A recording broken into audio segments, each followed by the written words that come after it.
Hello and welcome to Waistlines with me, Richard Wheatley, where we dive deep below the headlines, down to the junk where all the fun stuff happens, for a roundup of all the weirdest news of the week.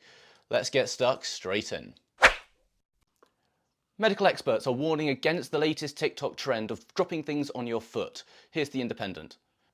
The craze involves TikTok creators filming themselves dropping heavy objects, including air fryers, toasters, vacuum cleaners, glass jugs, and even wooden tables, onto their feet, then rating the pain inflicted by each item. Videos using the hashtag dropping things on my foot have been viewed across the platform. Podiatrists are sounding the alarm, warning that seemingly harmless internet fads can have serious long-term consequences. The force of a heavy object impacting the delicate bones and soft tissues of your foot can cause fractures, sprains, nerve damage and other injuries that may lead to chronic pain and mobility issues. While the immediate pain may seem temporary, the cumulative effect of repeated trauma can be devastating. Well, that sounds utterly horrifying. What an idiotic trend. Who's really that desperate for a bit more attention? Luke Pilling from Bolton received more than 3.8 million views for a video that showed him jumping around his room in pain after dropping a toaster, air fryer, and computer monitor on his lowest extremity. 3.8 million views, you say? I take it all back. Let's get to my bedroom. Now, I don't have an air fryer, but I do have 9 kilograms of dumbbells to load into a cardboard box. So let's see how this goes. I'm not gonna lie, genuinely pretty nervous about this. Okay, 3, 2, 1. Ow! Ow! Ow! Ow! Oh! Mother! Are you not entertained? Are you not entertained?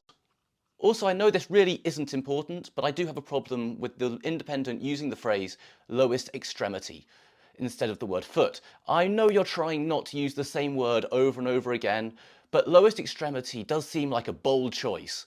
I think I would have gone to lowest extremity eventually, but only after exhausting my other options like toes, tootsies, leg hands, OnlyFans moneymakers, and portable shoe holders. Then lowest extremities, before sinking as low as slipper flippers, hamster stampers, and sandal handles. A man in France has offered to split the lottery winnings from a scratch card with the thieves who stole his bank card. Here's what Metro had to say about it. When Jean David asked his bank to block the card, he found it had already been used in a local shop not far from where his car had been parked. Two men used his card to buy €52.50 worth of goods, including a winning scratch card. But when they won a whopping €500,000, they were so elated that they left their cigarettes and other purchases behind. Jean David has filed a police complaint, but has now said he will withdraw it if the thieves come forward, so they can split the winnings. Essentially, the thieves can't cash the scratch card because the police complaint makes it stolen goods. But if he withdraws the complaint, he can cash it, making a €250,000 profit for both him and the thieves. Also, this may not be the most relevant part, but Metro described the act as robbery, but it sounds more like theft, which is a much less serious crime, meaning the thieves could actually sue the paper for defamation. And they say crime doesn't pay. Mice can apparently do first aid, according to a new study. Here's the article from The Independent. Scientists have discovered that rodents try to resuscitate one another like humans when they discover their peers to be unconscious. A series of experiments saw mice trying to revive their companion with mouse-to-mouse resuscitation as opposed to scurrying away. I see what you did there.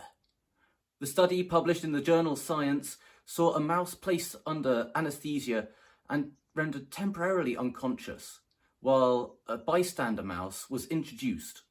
Scientists combined behavioural monitoring with a machine learning-based annotator to show that when mice encountered a familiar social partner knocked out unconscious, they consistently tried to wake them up.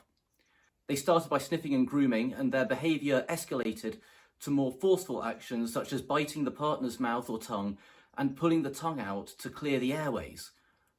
I mean, it does sound like the world's worst kissing technique, but I guess we'll let them off. It's basically the first element of Resuscitation is airways, ABC, airways. In more than half of the cases, the mice pulled on the unconscious mouse's tongue to enlarge their airway. When the incapacitated rodent had a small plastic ball in their mouth, 80% of the time the companion managed to extract before carrying on its life-saving routine. This isn't the first time scientists have documented mammals assisting one another. Chimpanzees have been seen tending to wounded companions, while dolphins are known to push distressed pod members to the surface to help them breathe. All of which gives me a warm, fuzzy feeling about the wonders of the animal kingdom, even as I start to seriously worry about the sick scientists who make mice walk in on their best friend choking in their sleep, just to see how they react. And with that, we will wrap up this episode of Waistlines. I hope you've enjoyed it. If you have, please do like, share and subscribe. But until next time, see you soon. Have fun.